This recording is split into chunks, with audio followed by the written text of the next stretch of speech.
Je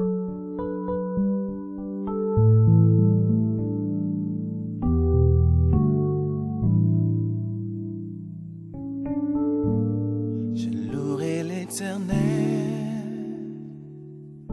de tout mon cœur. Je louerai l'Éternel de toute mon âme. Je célébrerai ton nom. Bon après-midi à tous et merci de nous renouveler votre confiance sur Révélation Biblique. Révélation Biblique, mesdames, messieurs, c'est votre programme d'enseignement et d'édification exclusivement basé sur les Saintes Écritures que vous propose Kanoudi TV tous les jours de lundi à vendredi entre 14h et 15h. Tout le plaisir est donc pour nous de vous savoir une fois de plus nombreux à notre écoute ce jour. Merci de nous renouveler votre confiance. Ce jour, nous allons nous appesantir sur un autre personnage biblique. Vous êtes d'ailleurs nombreux à apprécier cette émission parce que dans cette émission, vous entrez véritablement dans les méandres des personnages bibliques. Ce jour, Daniel va figurer au menu de Révélation Biblique. Nous saurons alors qui est Daniel, qui était même Daniel et ses compagnons. Vous savez que Daniel avait eu le doctorat en interprétation des rêves. Nous en saurons davantage sur Daniel dans quelques instants seulement. Mesdames, messieurs, restez connectés sur la meilleure des télévisions, Kanoudi TV. C'est la télévision qui vous fait rêver. A tout de suite pour la suite de notre programme. Le samedi 31 janvier, assistez à la première édition de la piscine de Bethesda. La première édition de la piscine de Bethesda, ce samedi 31 janvier 2015, à la cathédrale de la foi Omnisport, de 6h à 10h, assistez personnellement à la descente de l'ange de l'Éternel pour guérir toute forme de maladie. La piscine de Bethesda, un seul lieu, le lieu où toutes les maladies tombent en défection. La piscine de Bethesda, ce samedi 31 janvier 2015, avec le général de Dieu, le Dr. Jonathan Kamdem Nunga et son équipe. Inscrivez-vous pour la ligne de prière. Toutes les maladies, je dis bien toutes les maladies, aucune ne peut résister à la descente de l'Esprit de Dieu. La piscine de Bethesda, c'est le lieu où le nom d'une maladie n'a aucune importance. Quelle que soit votre maladie, maladie incurable, maladie héréditaire, maladie mystique, etc. Soyez présents de 6h à 10h et plongez-vous dans la piscine de Bethesda, à la cathédrale de l'enfant Omnisport, avec le général de Dieu, le Dr. Jonathan Kamdem Nunga et son équipe. Les enregistrements pour la ligne de prière tiennent place dans toutes les cathédrales de la foi de Yaoundé. Vous pouvez également contacter d'autres standards au 678 06 90 29, 675 71 67 99. Une fois de plus, bienvenue donc une fois de plus sur le plateau de Révélation Biblique. Selon le récit biblique, Daniel n'est qu'un adolescent lorsqu'il est déporté à Babylone sous le règne du roi Nebuchadnezzar. Nebuchadnezzar l'adopte donc et il devient fonctionnaire de la cour et interprète du roi. Pour en savoir davantage sur ce personnage de Daniel, ce grand prophète, j'ai le plaisir d'introduire sur le plateau de Révélation Biblique le général de Dieu, docteur en théologie, exégète de la parole. Bon après-midi mon général et bienvenue sur le plateau de Révélation Biblique. Bon après-midi Cyril, bon après-midi à tous nos amis téléspectateurs. Le plaisir renouvelé comme ça, bien sûr, de se retrouver dans le cadre de cette émission Révélation Biblique qui se veut aujourd'hui parler d'un de mes personnages favoris, il faut le dire. Il s'agit bien de Daniel. Le prophète. Le prophète Daniel, effectivement. Un homme qui a marqué l'histoire, un homme qui a marqué les temps, un homme qui a affecté au milieu d'une nation païenne et qui a imposé la suprématie, la particularité, la singularité du Dieu d'Israël. Véritablement, c'est un homme à découvrir. Il faut préciser à l'entame de l'émission, mon général, que Daniel est un livre qui figure dans l'Ancien Testament. C'est d'ailleurs considéré comme étant l'Apocalypse de l'Ancien Testament. Vous savez, le mot Apocalypse vient du mot grec apocalypsio, qui parle de révélation. C'est pour ça d'ailleurs qu'en anglais, le livre Apocalypse est traduit par révélation. Et révéler quelque chose, en fait, c'est faire apparaître la chose sur un angle beaucoup plus ouvert et public, quelque chose qui était caché, quelque chose qui était voilé, on le révèle, on le manifeste. Ça vient également du mot épiphanéo, qui parle véritablement de faire apparaître au travers des rayons lumineux quelque chose qui était caché. Donc Daniel ici, au travers de son livre, va amener à l'existence, à la lumière, un certain nombre de faits qui restaient cachés jusqu'à présent et qui étaient pratiquement liés en Israël. C'est comme si avec le livre de Daniel, il y a une déportation non seulement du peuple de Dieu, mais même de la présence de Dieu, d'Israël, pour se retrouver du côté de l'Empire Médo-Perse sous Nebuchadnezzar. Mon général, est-ce que Daniel aujourd'hui n'est pas considéré comme un second prophète, comme un prophète qui n'a pas véritablement impacté sa génération, puisque aujourd'hui on ne parle pas trop de lui dans nos églises, et justement c'est la raison d'être de révélations bibliques. On parle d'Abraham, Moïse, Isaac, Jacob, on parle très peu de Daniel. Pourquoi à votre avis Daniel est pratiquement relégué au second plan? Peut-être parce que premièrement, il faut dire qu'il est plus facile de parler des Zachée, il est plus facile de parler d'Ésaïe, il est plus facile de parler de certains personnages bibliques dont on entend que de parler de Daniel. Parce qu'il faut une certaine profondeur, une certaine maturité déjà pour approcher non seulement le personnage de Daniel, mais également le livre de Daniel. Voyez-vous, Daniel se présente aujourd'hui comme étant véritablement un livre complexe, parce que c'est le livre des temps. C'est le livre d'un temps, des temps et de la moitié d'un temps. C'est également le livre, le personnage qui, de par sa sagesse, parce que lorsqu'il est transporté dans sa jeunesse du côté de l'Empire Médo-Perse, Nebuchadnezzar, l'Empire a été reconnu comme étant ayant le plus grand nombre de savants, le plus grand nombre de génies. Donc Daniel se retrouve dans la cour des grands, des gens qui sont réputés par leur sagesse, et là il doit se démarquer. C'est facile d'être un génie au milieu des idiots, mais lorsque vous arrivez au milieu des génies et que vous vous démarquez, alors là il faut dire qu'il y a effectivement quelque chose de particulier qui vous attache. Donc je pense que l'une des raisons pour lesquelles les prédicateurs aujourd'hui se refusent de parler de Daniel, c'est premièrement parce qu'ils ne comprennent pas le personnage. Deuxièmement, c'est parce qu'ils trouvent les visions et les prophéties de Daniel assez ambiguës. C'est pas du dos de la cuillère qu'on peut expliquer le livre de Daniel, de la même manière qu'il serait très difficile de manière eschatologique de pouvoir expliquer le livre d'Apocalypse. Voilà, mesdames, messieurs, le décor est donc planté. Nous parlons ce jour dans le cadre des relations bibliques de Daniel, le prophète Daniel. Qui était-il? Comment a-t-il vécu? Quel fut l'impact qu'il a créé en son temps et en sa génération? C'est tout de suite et maintenant dans le cadre de révélations bibliques. Vous connaissez le principe de cette émission: 674 89 81 84, 674 89 81 84. Voilà notre code d'accès. Vous voulez connaître un certain nombre de choses sur le personnage de Daniel. Merci donc de nous faire confiance. Merci d'être davantage sur Canody TV. C'est la télévision qui vous fait rêver. Tout de suite et maintenant, donc, nous allons rentrer dans les profondeurs de ce personnage. Mesdames, messieurs, si vous avez même un crayon, un stylo à billes, notez parfaitement. Alors, mon général, le personnage de Daniel, parlons-en. Qui fut Daniel? Déjà, il faut dire que Daniel, c'est un jeune homme de la tribu, bien sûr, d'Israël, particulièrement de la tribu qui se retrouve dans une position où, lors de la deuxième déportation du peuple d'Israël, vous savez que Dieu avait dit, au travers de la bouche du prophète Jérémie, que si le peuple ne se repentait pas de ses voies et ne revenait pas à lui, eh bien, automatiquement, ils allaient encore être envoyés en exil. C'est ce qui s'est passé, et Daniel se retrouve dans cette posture où, pratiquement à l'âge entre 17, 18 et 19 ans, il se retrouve avec plusieurs de ses amis, des races royales et de sang noble. Il se retrouve transporté en captivité à Babylone. Arrivé à Babylone, Daniel se retrouve un peu, plusieurs sont esclaves.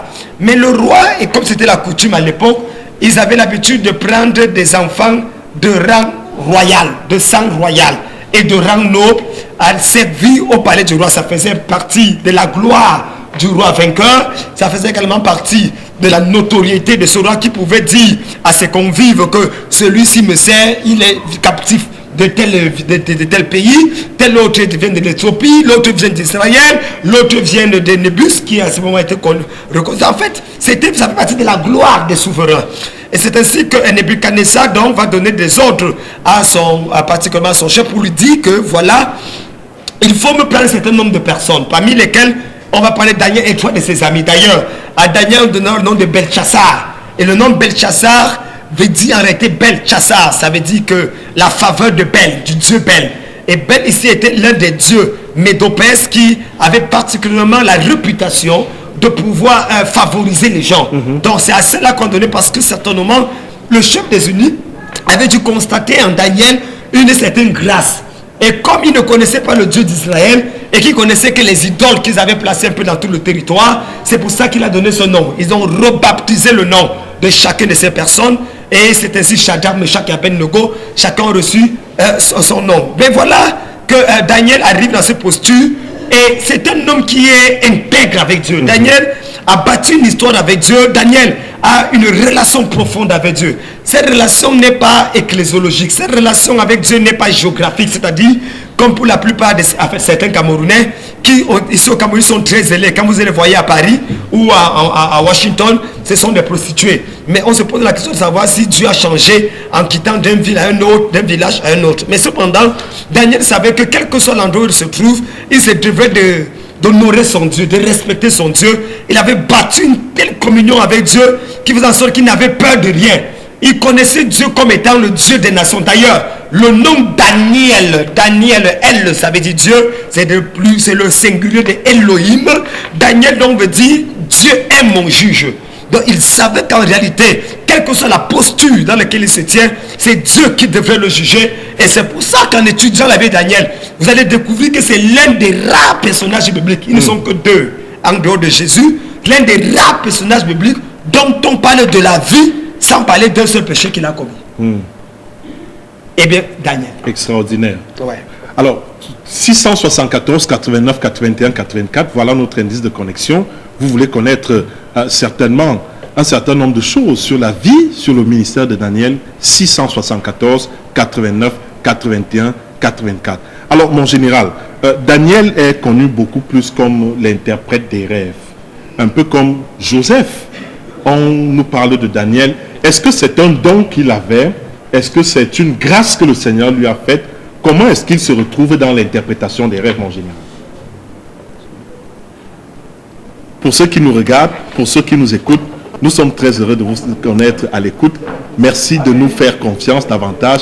Merci d'être avec nous, mesdames, messieurs. Le programme se poursuit. Nous parlons ce jour de Daniel. Vous pouvez forcément constater les aléas du Daniel, mais dans quelques instants seulement, nous nous retrouvons pour la suite de ce programme. À tout de suite. Samedi 31 janvier 2015, à la cathédrale de l'enfant omnisport, de 6h à 10h, assistez personnellement à la descente de l'ange de l'Éternel pour guérir toute forme de maladie. La piscine de Bethesda, un seul lieu, le lieu où toutes les maladies tombent en défection. La piscine de Bethesda, ce samedi 31 janvier 2015, avec le général de Dieu, le Dr. Genodo Kamdem Nunga et son équipe. Inscrivez-vous pour la ligne de prière. Toutes les maladies, je dis bien toutes les maladies, aucune ne peut résister à la descente de l'Esprit de Dieu. La piscine de Bethesda, c'est le lieu où le nom d'une maladie n'a aucune importance. Quelle que soit votre maladie, maladie incurable, maladie héréditaire, maladie mystique, etc. Soyez présents de 6h à 10h et plongez-vous dans la piscine de Bethesda, à la cathédrale de l'enfant omnisport, avec le général de Dieu, le Dr. Genodo Kamdem Nunga et son équipe. Les enregistrements pour la ligne de prière tiennent place dans toutes les cathédrales de la foi de Yaoundé. Vous pouvez également contacter d'autres standards au 678 06 90 29, 675 71 67 99. Ce samedi 31 janvier. Retour sur le plateau de Révélation biblique, mesdames, messieurs. Vous pouvez certainement constater certains aléas. Nous sommes bel et bien en direct. Et c'est pour cette raison que vous pouvez continuer d'intervenir. Merci pour ceux qui nous envoient déjà certains messages au sujet de Daniel. C'est le personnage qui passe au pain fin dans l'émission Révélation biblique de ce jour. Alors, mon général, Daniel avait cette réputation d'interpréter les rêves, un peu comme Joseph. Alors, est-ce que c'était une révélation? Est-ce que c'était une grâce que lui avait donnée le Seigneur? Oui, disons que Daniel est l'un des prophètes qui est reconnu pratiquement Cyril comme étant l'une des personnes qui a une capacité incroyable à interpréter les rêves. D'ailleurs, plus que Joseph même d'ailleurs, l'ascension spirituelle de Daniel sera due à cette capacité incroyable d'interpréter les rêves. Il faut dire que Daniel effectivement arrive dans un milieu où les rêves constituent le principe, le langage des dieux. C'est-à-dire que dans la pensée babylonienne et dans la pensée médo-perse, parce que Daniel va pratiquement traverser 4 grands rois, ce qui veut dire que Daniel arriva à Babylone aux environs de 18-19 ans, va mourir dans les environs de 100 ans. 100 ans. Exactement. Donc, vous vous rendez compte que Daniel se retrouve dans cette posture où il est dans un environnement où c'est à partir des rêves que les gens peuvent expliquer ou exprimer un certain nombre de réalités. Une manière de dire que tous les rêves ont forcément une signification? Une façon de dire qu'en ce moment-là, les gens savaient que le rêve constitue le langage de la divinité. C'est-à-dire, si Dieu veut parler, si un Dieu, que ce soit le Dieu Bel, que ce soit le Dieu Azor, que ce soit le Dieu Phoenix, et s'il veut s'adresser au peuple babylonien ou Médo-Perse, eh bien, il ne parlera pas des rêves. Et Daniel, lui, il avait cette faculté de décrypter les rêves. Dieu donc donnera à son fils et à son serviteur un don incroyable. Une capacité non seulement d'interpréter les rêves, mais de se rappeler des rêves même qui ont été oubliés. Mais ça n'existe plus aujourd'hui, hein, ce don-là. Non, ça existe. Honnêtement. Mais ça existe. Le problème, c'est qu'aujourd'hui, il y a eu tellement eu de dégâts avec l'interprétation des rêves qui fait en sorte qu'aujourd'hui, les gens, finalement, ont peur de pouvoir interpréter le rêve. Tu vois, l'un dit que telle est ma femme, l'autre dit que non, ce n'est pas toi, l'autre dit que l'église, que tes pasteurs est sorcier. On se retrouve dans une situation où, finalement, le langage des rêves devient un peu ambigu. Ce n'est pas la qualité des rêves qui détermine ta visibilité. C'est ton interprétation face à ce rêve. Est-ce que Daniel avait compris que Dieu parlait, Dieu s'exprimait à son peuple au travers des songes, des rêves? Oui, il le savait, puisque le Dieu d'Israël parlait par des rêves.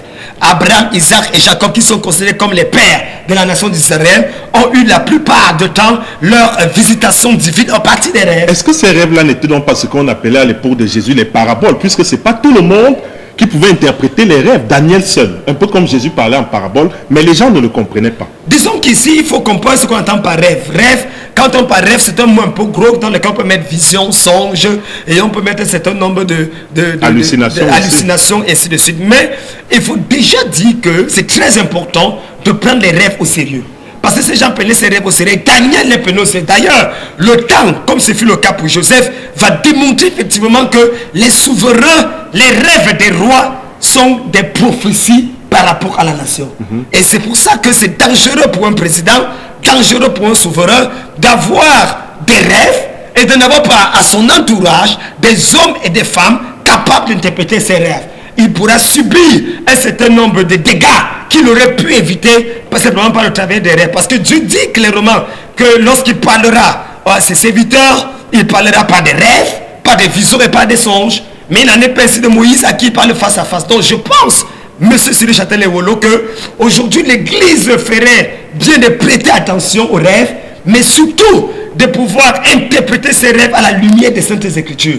Daniel l'avait compris, et c'est à partir des rêves d'ailleurs qu'il va connaître cette ascension fulgurante au point de devenir, que dis-je, le gouverneur de Babylone. Est-ce que c'était sa seule force, son seul atout, son seul potentiel? Non. L'interprétation des Non, rêves. c'était pas son atout prioritaire, c'était son intégrité. Envers Dieu. Envers Dieu. Daniel, appelé Belchassar, avec une foi incroyable. Il avait une passion pour Dieu, a fait pâlir n'importe quel autre chrétien, autre serviteur de Dieu. D'ailleurs, la Bible dit que lui s'était abstrait de pouvoir ne pas se souiller avec les mains du roi. Voyez-vous, monsieur Cyril Châtelain-Wolo, qu'une nourriture que tout le monde a l'habitude de consommer, et trouve ça exceptionnel, vous, parce que vous venez d'un background où vous avez l'histoire, vous dites que je ne veux pas me faire souiller. Une façon de dire que cette nourriture est souillée et souillante. Un juif de son état, ne craignant pas les décrets royaux, à l'époque où encore les décisions des empereurs, des rois et des dirigeants étaient des décrets, donc ils pouvaient en un seul mot décider de la mort de Daniel et de ses frères, mais ils n'ont pas peur de la mort. Et d'ailleurs, vous allez étudier son histoire et vous rendre compte que Daniel va frôler la mort chaque fois à cause de son intégrité, de son amour et de sa passion pour Dieu. Ce n'est pas comme aujourd'hui où nous avons certaines personnes dans certains postes de responsabilité qui ont peur de pouvoir s'affirmer, affirmer leur foi. Tu vois certaines personnes qui sont directeurs, ils sont dans des églises de réveil, ils sont ministres, ils sont telle chose, mais ils ont peur parce que simplement ils ne veulent pas qu'on dise que non, ils sont telle chose. Et d'autres même qui ne boivent pas l'alcool se retrouvent obligés dans les cérémonies de boire de l'alcool pour plaire à certaines personnes. J'ai été choqué. J'ai été choqué lorsqu'en 1994, nous étions en train de sortir de l'école biblique, pasteur. À l'époque, il y a 21 ans aujourd'hui, c'était le ministre d'enseignement supérieur du Cameroun, qui s'appelait l'Institut Sédois. Et lorsque nous avons reçu les gens, et il y avait des choses qui étaient placées là, lui, il a dit qu'il ne boit pas de bière. Il n'a bu que des jus, ministre de son état. J'ai été choqué, béni, parce que je vois un ministre, en fonction qui ne buvait pas de l'alcool pour se maintenir. Et malgré son rang de ministre, et quel que soit l'endroit où il était invité, et c'était un ministre de culte de Dieu qui ne se doit pas de le faire, qui se retrouve en train de boire jusqu'à saouler. C'est bizarre. C'est peut-être ça le Cameroun. Mesdames, messieurs, vous nous regardez, vous nous écoutez, nous parlons ce jour de Daniel. Vos réactions restent attendues via le 674 89 81 84, 674 89 81 84. Alors, mon général, c'est vrai qu'on vous a vu venir. Est-ce que vous êtes en train de dire que c'est l'intégrité de Daniel qui a été la cause de toute cette turpitude? Il faut dire que les gens n'aiment pas véritablement les hommes intègres. Les hommes intègres. Lorsque vous êtes dans une atmosphère où tout le monde est corrompu et que vous décidez de ne pas vivre la corruption, vous serez la bête à abattre. Bien sûr, c'est vrai. Lorsque vous trouvez des gens en train de voler et que c'est devenu une manière et que vous décidez de ne pas voler et qu'on vous donne même, vous refusez de prendre, vous devenez la bête à abattre. Donc je pense à mon humble avis que ce n'est pas étonnant que Daniel devienne ainsi l'objet, la risée de plusieurs, parce que voyez-vous, Nebuchadnezzar va avoir un rêve dans lequel on voit une statue. Et personne ne pourra l'interpréter, Daniel va l'interpréter. Cyril, pour planter le décor d'un peu du fonctionnement de Daniel, de son intégrité, c'est pas facile de parler de ça aujourd'hui. Parce que il faut remettre le texte dans son contexte. Voyez-vous, Daniel va réussir à être nommé le chef des satrapes, des magiciens et de tout ce qu'il y avait comme rosicruciens francs-maçons à Babylone. C'est-à-dire qu'il est dans un territoire inconnu, mais de par son intégrité, la sagesse divine que Dieu lui avait donnée, il devient le chef de tous ceux qui sont là-bas. Et ça, c'est encore un message fort pour la plupart des chrétiens qui disent que, oh non, je n'ai pas besoin vraiment prier pour moi. Je me retrouve dans lesquels mes collègues sont des rosicruciens, les autres sont des francs-maçons. Je veux quitter de là-bas pour aller commencer ma part de choses. Vraiment prier. Non. Daniel était le chef. Donc quand Daniel faisait la réunion du cabinet, il y avait un homme qui avait la tête de chèvre et l'autre qui avait les pattes de bœuf qui était assis là. Il y avait un autre qui était formé physique mais le serpent à l'intérieur. Il y avait un autre qui venait vendre de préparer son enfant premier-né parce qu'il voulait avoir le pouvoir. Tout cela constitue en réalité le cabinet où Daniel était le chef. Mais il devait diriger et il a réussi avec brio à avoir l'autorité. Et c'est ça le christianisme d'aujourd'hui, monsieur Cyril. C'est fait comprendre aux chrétiens qu'on n'a pas peur de Satan. On n'a pas peur des rosicruciens, des francs-maçons. On n'a pas peur des sorciers, des marabouts. Un chrétien authentique, la Bible dit, le Dieu de paix écrasera bientôt Satan sous vos pieds. Qu'est-ce que ça veut dire? La Bible dit que l'éternel Dieu va t'établir et va te faire prospérer au milieu de tes ennemis. Dieu veut que son enfant arrive dans une position dans laquelle, même au milieu des sorciers, il soit capable d'être distingué. Parce que c'est ce que Jésus faisait. Pas aujourd'hui qu'on voit un problème, on fuit, on voit des situations, on fuit, parce qu'on a peur que telle personne qui est dans telle pratique va réussir à nous avoir. Car il est écrit, celui qui est en nous est plus fort, est plus grand que celui qui est dans le monde. Voilà. Mesdames, messieurs, vous regardez Révélation biblique, la répétition c'est la mère de la rétention, 674 89 81 84, 674 89 81 84. Mon général, durant le ministère, durant le règne de Daniel, quelles sont les actions concrètes au-delà de l'interprétation des rêves? Quelles sont les actions fortes, les actions marquantes et concrètes qu'il a posées durant tout son magistère? Il faut dire que Daniel a pu démontrer au travers de son intégrité qu'en réalité, on n'a pas besoin d'être corrompu pour être grand dans ce monde. Quel que soit l'endroit où tu es, même si tu es dans... fort, hein? Ah ben c'est un message capital. J'espère que les ministres camerounais et les directeurs qui m'écoutent, et même en Afrique, eux ont besoin de le comprendre. J'espère que les étudiants des universités au Cameroun me comprennent également. On n'a pas besoin de baisser les fesses pour qu'on puisse te culbuter, pour que tu deviennes un ministre ou un DG.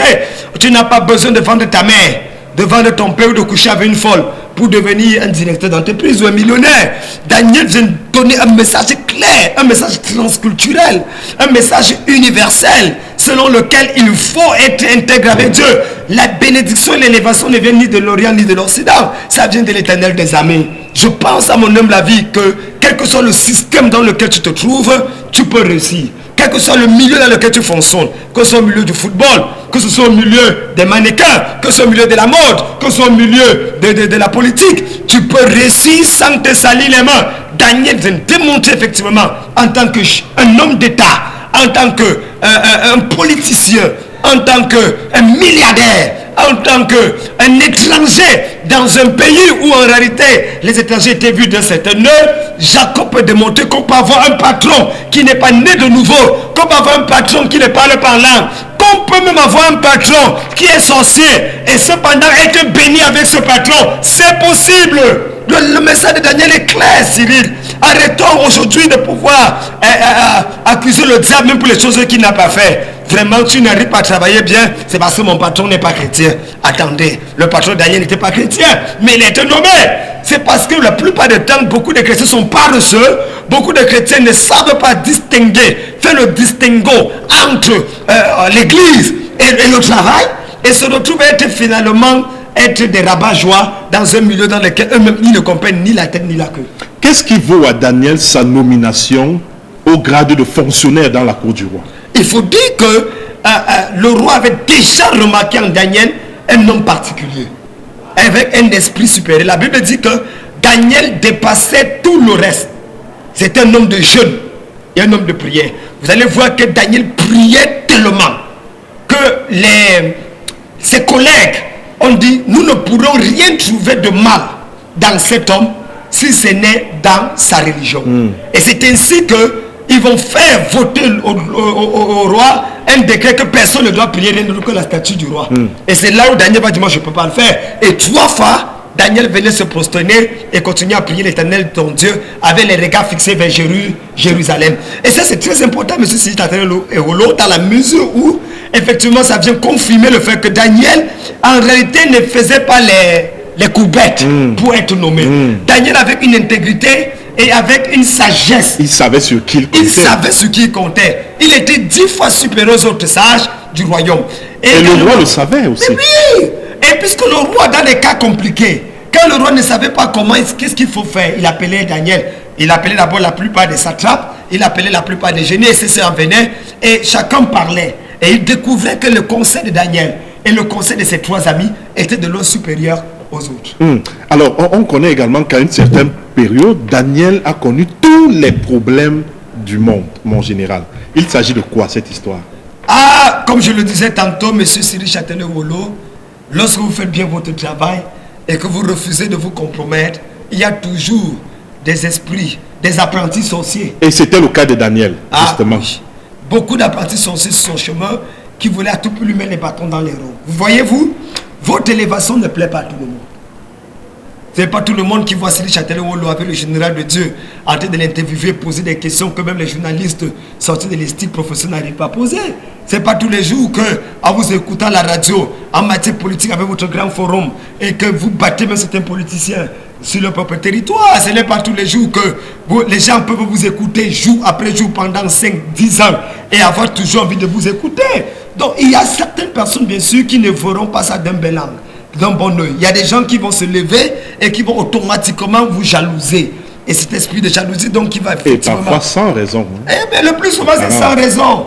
Et c'est ça justement qui va causer tout le problème que Daniel se retrouve dans ce moment. Mais est-ce que Daniel à un moment a affaibli, s'est relâché malgré toutes ces tribulations? Jamais. Jamais. Jamais. Je vous ai dit qu'il y a 2 personnages en dehors de Jésus dans la Bible. On ne parle de leur vie sans jamais parler de leur péché, qui n'ont jamais péché. Et bien Daniel, je ne dis pas qu'il était parfait, mais ce que je dis c'est qu'il n'y a aucune référence. Vous me citez Abraham, Isaac, Jacob, Moïse, Élie, Élisée, tous les hommes que vous connaissez. Je vous montrerai 1, 2 ou 3 péchés qu'ils ont commis. Mais Daniel, il n'y a aucun. Pourtant, il y a tout un livre qui parle de sa vie et de son histoire. Incroyable. Alors, comment le roi, malgré toute l'affection qu'il avait pour Daniel, comment il a pu tomber dans le travers de son peuple, de la cour, mon général? Quand on sait que dès le départ, c'était la confiance avec vis-à-vis de Daniel. Mais à un moment, il est tombé dans le panneau de ces sujets qui voulaient justement que Daniel périsse. Et justement, il a créé à Daniel tout ce genre de problèmes. Est-ce que le roi, à un moment, a douté de lui-même? Non, il faut dire que Daniel avait 3 amis, 3 compagnons avec lesquels il marchait constamment. Et la première grande tentation arrive au niveau où on va les jeter dans la fosse au lion. Parce qu'une statue sera placée et le décret royal sera celui qui ne se prosterne pas et n'adore pas. Sera jeté dans la fosse au lion. Daniel n'a pas fait comme certains, les amis de Daniel n'ont pas fait comme certains chrétiens. Des chrétiens crétins qu'on a aujourd'hui qui disaient que non, Hein, c'est le gouvernement qui a dit qu'il faut faire. Moi, je vais le faire. Mais Dieu sait que dans mon cœur, je ne veux pas. Et ils arrivent devant la statue, ils disent que je me prosterne physiquement. Mais dans mon cœur, Seigneur, tu sais que je ne me suis pas prosterné. Non, non, ce sont les histoires. Daniel, les amis de Daniel ont dit au roi, roi, nous t'aimons, nous te respectons. Mais sois sûr d'une chose, c'est que ce que tu nous demandes là, c'est contre la loi de notre Dieu. Et nous ne sommes pas prêts à transgresser la loi de notre Dieu. C'est ainsi d'ailleurs qu'il va se retrouver dans une posture où on va les jeter dans la fosse au lion. Mais le roi le faisait sans conviction, hein, quand on lit aussi bien la Bible. Oui, puisque le roi en réalité était lui-même attaché avec ses propres paroles. Et le roi devait automatiquement, toute désobéissance devait être punie. Puisqu'il y avait automatiquement un décret qui faisait en sorte que les paroles du roi sont des paroles non violables. Et c'est ainsi qu'ils vont les jeter dans la fosse au lion. Mais, eh bien, quand vous jetez 3 personnes qui ont le lion de la tribu de Juda dans leur vie, au milieu des lions de la forêt de Babylone, le lion de la tribu, quand ils vont entrer dans la fosse, eh bien, le lion de la tribu de Juda, qui est le roi de tous les lions, va automatiquement demander à tous les lions de rester tranquilles. Et les lions vont commencer à causer avec les amis de Daniel comme si c'était des complices. Et après, comment les faire sortir, comment mettre les autres, avant qu'ils ne touchent le sol, c'est déjà des squelettes. Comme pour vous dire que le lion avait vraiment faim. La deuxième tentation se produira avec la fournaise. D'ailleurs, la colère du roi sera tellement grave contre Daniel, parce qu'il est tellement déçu du fait que Daniel le transgresse sa parole, qu'on va tourner la fournaise 7 fois. Mais ce qu'ils ne savent pas, l'erreur des amis de Daniel, c'est que ils auraient dû jeter Daniel dans le feu sans le multiplier par 7. Parce qu'en multipliant le feu par 7, ils étaient en train de mettre le feu à la perfection. Or, le feu à la perfection, ça devient Dieu. Parce que la Bible dit Dieu est un feu dévorant. Donc, en multipliant le feu par 7, ils mettaient le feu au niveau de Dieu. Par conséquent, Dieu était... Donc, en jetant Daniel dans le feu, on jetait Daniel dans Dieu. C'est pour ça que la Bible dit qu'il est entré dans le feu et on l'a fait ressortir. Même l'odeur du feu. Savais-tu que l'odeur, le feu a une odeur? Non. L'odeur du feu même ne s'est pas fait savoir. Une façon de dire que, quel que soit l'odeur on te jette, si Dieu est avec toi, tu ressortiras indemne. Et il y a eu le revers de la médaille. C'est-à-dire que ceux qui ont poussé le roi à jeter Daniel, eux-mêmes se sont retrouvés dans la situation de Daniel. Comme vous pouvez le constater, c'est le piège qu'on jette contre toi qui finit par attraper la personne qui était occasionnée. Retour à l'envoyeur, comme on le dit souvent dans nos églises et cathédrales de la foi. En fait, voyez-vous, Cyril, c'est le feu qui va brûler ces personnes et l'Éternel va encore sauver Daniel. Daniel, en fait, n'a pas une vie, un peu comme la plupart des chrétiens qui sont dans des positions d'autorité. C'est pas facile pour eux. Daniel a une vie dans laquelle il est toujours exposé, mais parce qu'il est d'une intégrité exceptionnelle, il ressort toujours avec brio. Mesdames, Messieurs, nous allons ouvrir la première brèche des SMS que vous nous avez envoyés. C'est au 674 89 81 84, 674 89 81 84. Vous regardez, vous écoutez Révélation biblique. Bonsoir mon général, il y a de cela des années, j'ai fait un rêve. Une chaîne en or est descendue du ciel et une voix m'a fait asseoir et m'a vêtu des habits en or.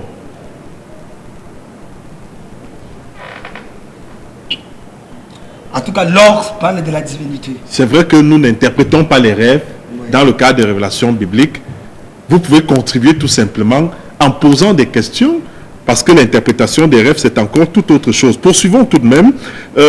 Mon général, priez pour moi, pour la précision dans ma vie.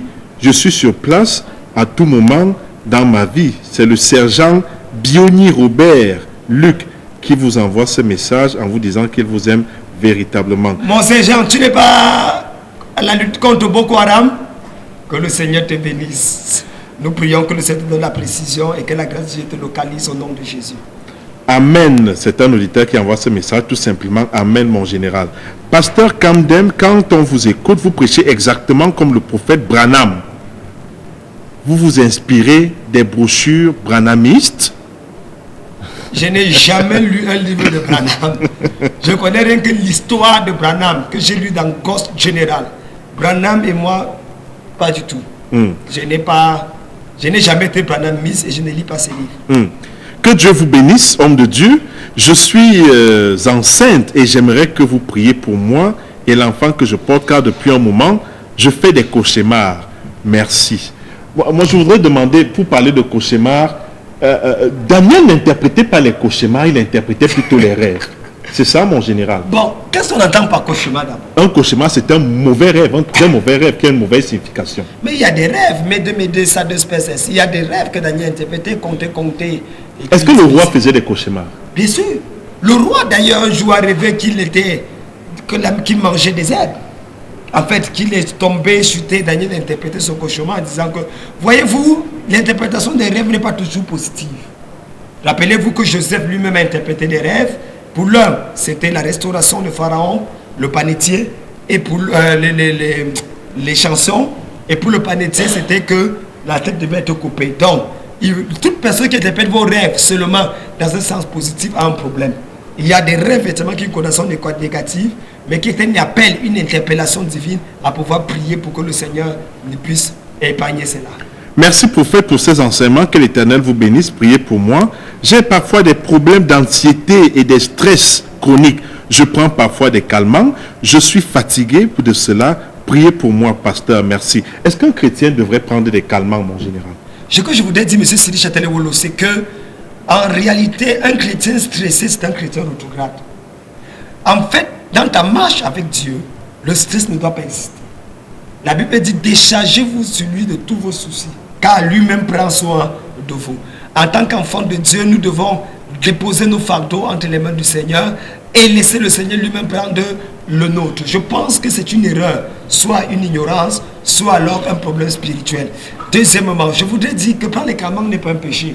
D'ailleurs, c'est tout à fait normal de prendre des remèdes dans le but où on travaille trop, ou on se trouve dans telle ou telle autre situation. Mais une vie saine et une vie sainte, dans la sainteté et la sainteté d'une vie, de la vie du chrétien, devait lui permettre véritablement d'être à l'abri d'un certain nombre de choses qu'on trouve dans le monde postmoderne aujourd'hui. Le stress, la dépression, la déprime, toute forme de pression qui n'ont rien à voir avec le standard divin tel qu'il est établi par nous. Homme de Dieu, est-ce bon pour un chrétien ou un pasteur de faire la politique? Question d'auditeur. Je voudrais dire que Daniel, je vous l'ai dit tantôt, était un politicien hors pair. C'est un homme de la politique. En fait, la politique n'a rien d'anti-biblique. D'ailleurs, les hommes de Dieu, tels que Abraham, Isaac, Jacob étaient des politiciens, même comme à l'époque, le système sociétal était un système clanique, c'est-à-dire que c'était le chef de la famille qui était en même temps le chef de la tribu et qui était en même temps le politicien de la famille. Mais nous avons également des personnes comme Saül, David, Salomon, qui étaient des chefs d'État, mais qui ont manifesté une certaine dimension politique. Nous avons aujourd'hui également des enfants de Dieu aux États-Unis, en Russie, nous les avons également en Allemagne, nous les avons également en France, qui sont des politiciens, des maires, des députés, des sénateurs. Et je pense qu'il est important aujourd'hui au Cameroun que davantage d'enfants de Dieu se mettent dans la politique, parce que ce qui se passe avec nos politiciens aujourd'hui fait peur. Alors, mon général, revenons donc sur la thématique du jour, Daniel. Avant de prendre la dernière partie des SMS, nous avons plusieurs SMS. Alors, mon général, qu'est-ce qui... lorsque Daniel a bravé la fournaise ardente, il a bravé la fosse au lion, quel est le visage, comment est-ce que les gens le regardent à ce moment-là? Il faut dire qu'à cet instant-là, Daniel, je t'assure, M. Siri Chatelewolo, est perçu comme un demi-dieu. Même Nebuchadnezzar a peur de lui. Bien sûr. Parce qu'en fait, voyez-vous un homme qui défie, un groupe de personnes qui défient les lions, qui défient la fournaise, qui défient les lois naturelles, et qui, malgré tout ce qu'on fait contre eux, ils s'en sortent toujours. Mais il y a quelque chose, bien sûr, d'effrayant avec ces gens. Mais il n'a pas posé ses épaules sur sa tête à ce moment-là. Une humilité, contrairement à certaines personnes aujourd'hui. Ah oui, une humilité, une intégrité très intéressante. Daniel est resté fidèle, intègre vis-à-vis du Seigneur. Humble même d'ailleurs. La Bible dit qu'il s'est agenouillé pour parler à Dieu. Pas comme certaines personnes que quand ils sont nommés dans le monde, ils sont nommés peut-être sous-préfet. Dès qu'ils arrivent à l'église, ils croisent les pieds en priant. Pourquoi? Parce qu'il est devenu l'oncle de Dieu. Ou alors une femme qui, parce qu'elle a touché à 14 millions, elle vient à l'église, elle appelle le pasteur au téléphone qui doit se déplacer parce qu'elle est venue la tante de Jésus. Je pense, à mon humble avis, que cette gloire qui n'a pas fait que Daniel monte les épaules au-dessus de sa tête était une gloire divine. Et après avoir bravé toutes ces difficultés, quelle est la vie que Daniel mène avec ses amis dans la cour en tant que fonctionnaire? Déjà, il faut dire que même comme il est dans un environnement hostile à la religion juive, Daniel reste fidèle à ses convictions. À ses convictions. Mais est-ce que ces convictions-là n'ont pas convaincu les autres aussi? Oui, certains ont été convaincus puisque le roi à un moment donné a fait un décret. Un décret impérial que sur tout son territoire, on ne doit servir et adorer que le Dieu de Daniel. Donc vous voyez que de temps en temps, d'ailleurs je vous tiens à vous dire qu'il y avait Nebuchadnezzar qui est passé, il y avait le roi Darius, plusieurs rois sont passés sur Daniel. Et chacun avait une particularité. Chacun a besoin de comprendre que de voir Dieu, le Dieu de Daniel à l'œuvre. Et c'est ainsi que Daniel va se positionner de manière stratégique et qui deviendra le pilier même de tous ces gouvernements. On parle de fonctionnaire dans la cour du roi. Fonctionnaire, il occupait quel rang, quel titre, quel grade concrètement? Daniel était d'abord gouverneur de tout Babylone. C'était comme la capitale. C'était un peu comme ce qu'on appelle soit le prophète du Fundi, soit le délégué de la communauté urbaine, mais dans un grade plus élevé, parce que c'était des états qui étaient établis à la tête duquel il y avait le truc. Donc, rien ne se faisait sans l'accord de Daniel. Un peu comme Joseph, ils avaient à un moment donné, après cette deuxième révélation, cette deuxième épreuve, il a été relevé un peu comme étant le premier ministre même de Nebuchadnezzar. Deuxième partie des messages, puisqu'il nous reste 8 minutes à passer ensemble. Est-ce que tous les rêves sont des messages de Dieu, s'il vous plaît? Non, il faut dire que tous les rêves ne sont pas des messages de Dieu. La Bible dit également que c'est à cause de l'abondance des activités que les gens rêvent. Il y a des rêves qui viennent du diable. Il y a des rêves qui viennent parce que tu as passé toute la journée sans manger. Et puis tu dors et puis tu n'avais pas quoi manger. Tu rêves qu'on te sert un bon DG. Un peu comme le pasteur de Colzois. Le pasteur Bruce qui peut rêver parce qu'il n'a pas mangé en Colzois. Que voilà, qui vient de dormir. Ça peut arriver, mais ce n'est pas toujours le cas. Il y a des rêves qui viennent de Dieu. C'est pour ça qu'il faut discerner maintenant les rêves. C'est vrai que c'est encore tout un autre enseignement. C'est pour ça que je ne voudrais pas prolonger la question. Bonsoir. Pourquoi préférez-vous faire vos propres analyses au lieu d'ouvrir la Bible? J'ai ouvert la Bible et j'ai cité la Bible de la Genèse à l'Apocalypse. Je demande simplement de me dire une seule chose que j'ai dit qui n'est pas dans la Bible. Et d'ailleurs, pour votre gouvernement, ce n'est pas parce qu'on a cité Daniel 6, verset 3, et Philippiens 4, verset 2, Jean 17, verset 8, que automatiquement c'est de Dieu. Parce que, numéro 1, dans la version originale de la Bible, hébreu, grec et araméen, il n'y avait pas les versets. La Bible n'était pas subdivisée comme on le voit aujourd'hui. Je tiens à vous rappeler pour votre information que c'est un homme, un Français appelé Robert Estienne qui a découpé la Bible en livres, en chapitres et en versets. Allez vérifier donc. Et Robert Estienne qui a découpé la Bible, ce n'était pas toujours sous l'inspiration du Saint-Esprit. Donc je pense qu'il faut sortir du jargon dans lequel on dit il faut toujours citer. Je pense et je défie n'importe quel téléspectateur à me prouver que ce que j'ai dit n'était pas dans la Bible, et à ce moment j'ouvrirai la Bible. Autrement dit, lorsque Jésus va parler dans la plupart de ses paroles, il a prononcé pratiquement 38 000 mots ou phrases dans les 4 évangiles. Et c'est les 38 000 qu'il a prononcés. Laissez-moi vous rappeler qu'il y a plus de 20 000 qui n'étaient pas une citation biblique, mais qui étaient des paroles qu'il a prononcées. Les allons même plus loin encore, avec les gens qui avaient la Torah, mais qui ne le lisaient pas et qui ne le proclamaient pas. Je pense que ce qu'on ne demande pas aux serviteurs de Dieu, ce qu'on demande aux serviteurs de Dieu, c'est de dire ce que la Bible dit. Ce qu'on ne leur demande pas, c'est de citer la Bible et de dire autre chose, comme font les témoins de Jéhovah. Voilà un message qui m'intrigue, mon général. Bonsoir, pensez-vous que si Dieu existait vraiment, il allait laisser l'esclavage en Afrique et l'apartheid en Afrique du Sud? J'ai regardé des documentaires et je me suis mis à pleurer. J'ai pu déduire qu'il n'existe pas à cause de ça et aussi à cause des injustices de la vie. Message d'auditeur. Je respecte la pensée de cet auditeur, mais je voudrais... D'ailleurs, quand je faisais l'université, il y a pratiquement 18 ans de ça, on me disait que Dieu veut dire D-I-E-U, divinité inventée par les Européens pour gouverner l'univers. Ce qui ne savaient pas, c'est que même les Européens, au moment où on parlait de Dieu en Afrique et en Asie, les Européens étaient encore des barbares. Vous suivez mon regard. Demandez, allez étudier l'histoire des Astérix, Obélix et tout le reste. Je voudrais également dire que mon ami pensait que Dieu n'existe pas. C'est fait preuve d'une stupidité, d'une naïveté exceptionnelle. C'est souffrir non seulement d'un sida mental, mais d'un Ebola spirituel. Je pense à mon humble avis que l'existence de Dieu ne se démontre pas. D'abord, la Bible est claire. Elle ne commence pas en prouvant l'existence de Dieu. Elle commence en disant Dieu dit que la lumière soit et la lumière fut. Au commencement, Dieu. On n'est pas là pour discuter de savoir si Dieu existe ou Dieu n'existe pas. Mais cependant, la question que tu poses est une question philosophique et importante. existentielle même d'ailleurs, dans la mesure où en réalité, quand on regarde les injustices qu'il y a dans ce monde, on se pose la question, mais que fait Dieu finalement s'il existe? Eh bien la réponse est simple. Il faut arrêter d'accuser Dieu sur les choses qu'il n'a pas faites. Les injustices que l'apartheid et le reste ne sont pas l'œuvre de Dieu. Ce sont plutôt les machinations et la méchanceté de l'homme.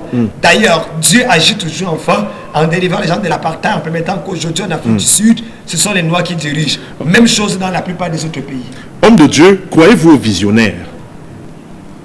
Oui, je crois à la vision, je crois au visionnaire. Ça dépend maintenant de d'où il a pris cette vision. Est-ce que c'est une vision de Dieu, c'est pas de Dieu?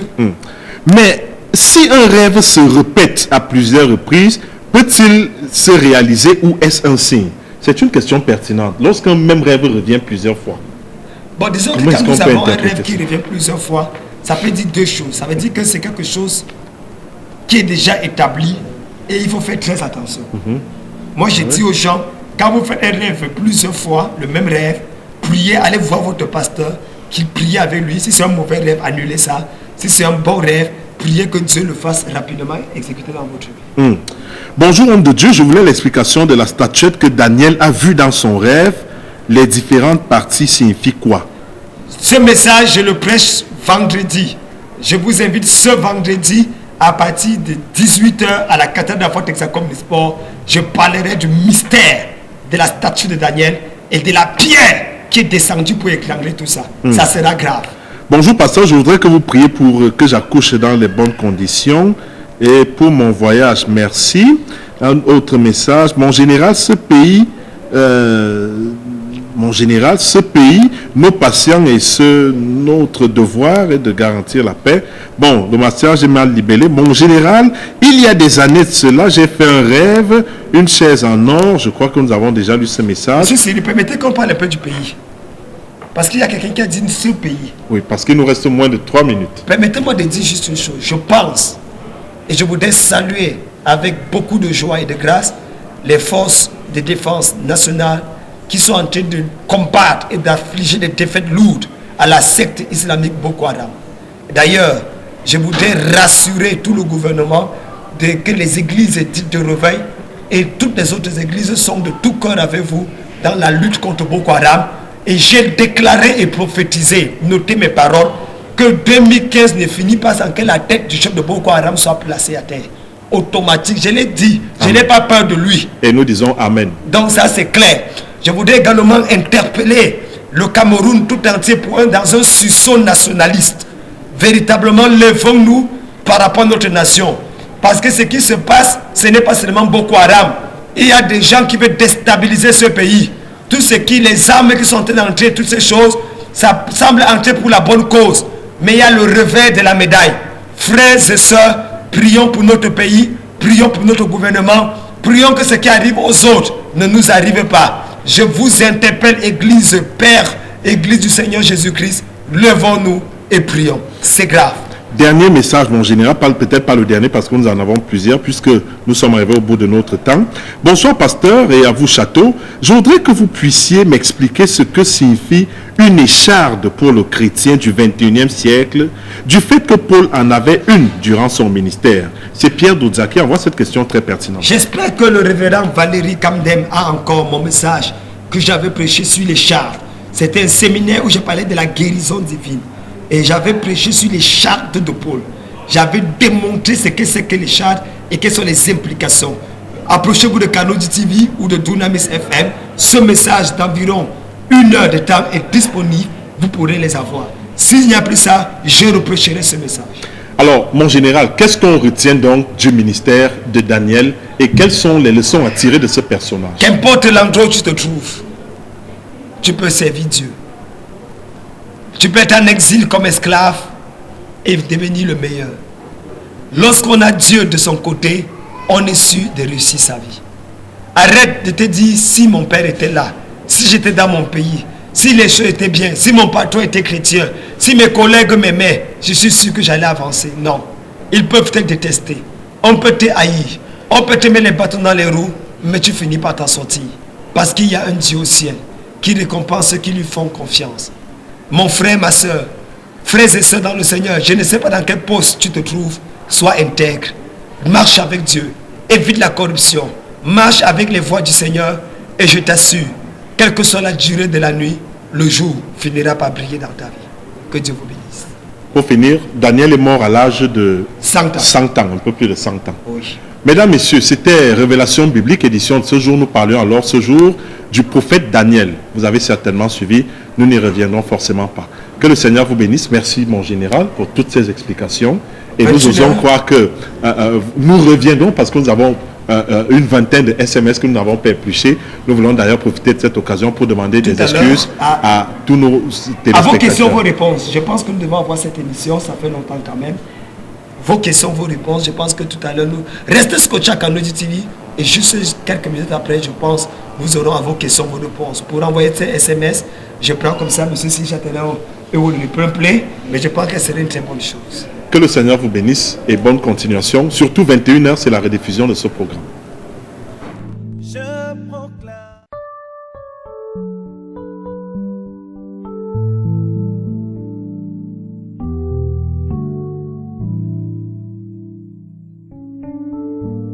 Je louerai l'Éternel de tout mon cœur. Je louerai l'Éternel de toute mon âme. Je célébrerai ton nom.